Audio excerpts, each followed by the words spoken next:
For people not real familiar with the Silicon State of the Valley Conference, why is it important and what do you hope to accomplish here? This is the State of the Valley Conference. We do this once a year. The purpose is to bring Silicon Valley together. It's got this old-fashioned spirit to it. It's like a town meeting.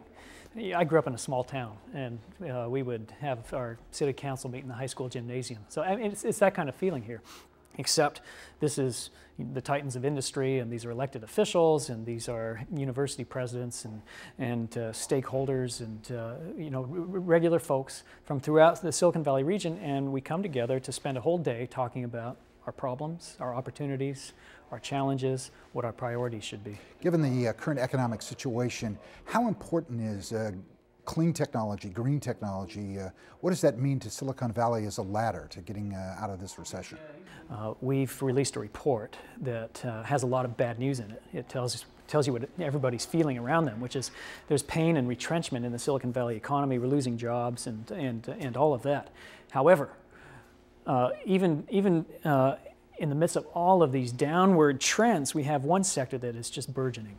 94% increase in investment, in venture investment going into the clean technology sector.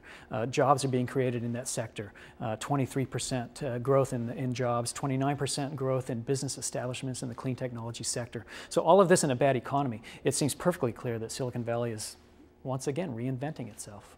What changes do you see in the educational realm in terms of providing a workforce in the future for Silicon Valley? Well, our workforce issues are crucial, and I think people have been slow to understand that, unless, of course, you're struggling in the workforce and trying to make these difficult transitions. But I mean, think about this.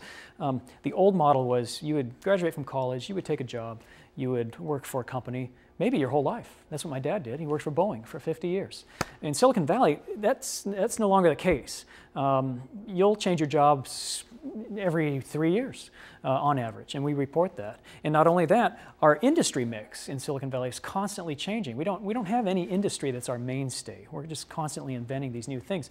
And these new things we invent, like clean technology, have very different functional requirements. They require a different skill set. So this is our challenge. As a region, we need to be transitioning people out of obsolete industries and into these new growing industries, but they need skills, they need tools. So the question is, how do you do that? And right now we don't have good institutions in place to help people do that. People are basically on their own, which, personal responsibility is important, but how great would it be if we had meaningful partnerships between industry and education and the public sector?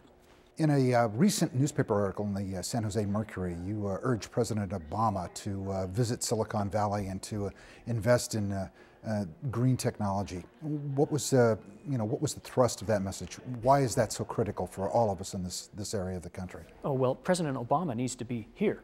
I have invited him to be our keynote speaker at the 2010 State of the Valley Conference. We hope he comes here early. We hope he comes here often.